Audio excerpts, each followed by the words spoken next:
Hapon na. Talaga? Kaya daw sexy.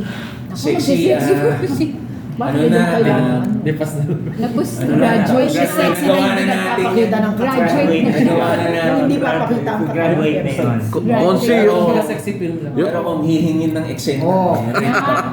yung copybook, bebenta na raw kay ano? Kay Boss Toyo. Boss Toyo. Naku, magkano kaya? Baka piso lang. O, meron pa. Hinahanap ko nga yung copybook ko, hindi ko makita. Sa akin wala na din May sa copy akin. ako yan. Oh. Ewan ko kung may signature ka Meron doon. din siguro malamang. I think so yan. Diyos ko, Gagawa ka pinaalala ba niyo ng- ba yung mga coffee table?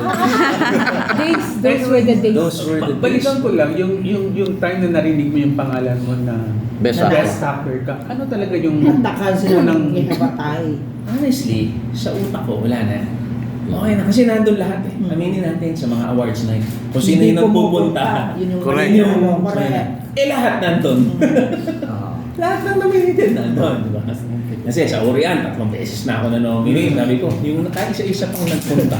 Ba't parang ako lang nagpupunta rito? Kaya lahat Yung winner, hindi wala. tinatawag. Sabi ko, gano'n. So sabi ko, wala na to. So inisip ko na sa ano ko yun, nandun na si Ninang Dilma, tsaka si Idol, Christopher De Leon. Sabi ko, okay na to. Iniisip ko na yung caption sa Facebook ko kung paano ko i-congratulate yung manalo. Yung alam mo yun, parang gracious yung ano pa rin. Okay naman, tanggap ko na. Eh nung sinabi ni Tay, May pag-asa.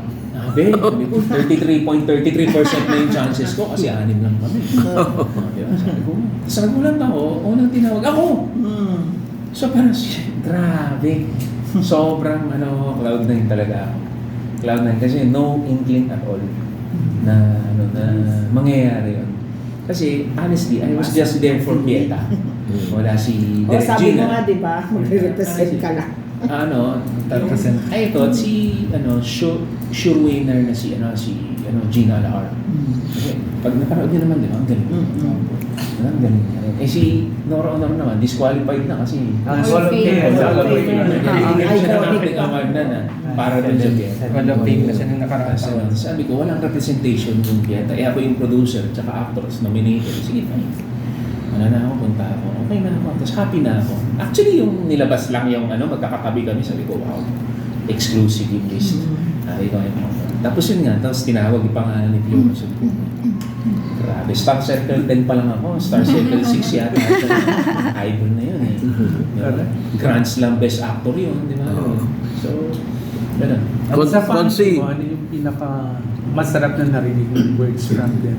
Right? Ito isasama ko dapat yung bunso kong anak. Yung si Sophia. Si Cristiano. Ah, bunso, yung yung anak lalaki. kong baby boy ko.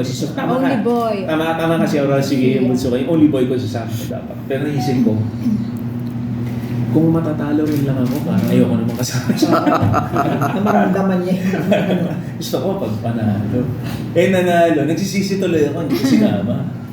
Yung Napanood mo. yun yung kaya nung speech ko sabi ko thank you na I offered to my wife and my 4 kids, especially my Lalo na. only son.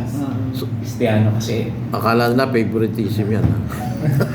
Napanood na po nila yung movie. Hindi pa.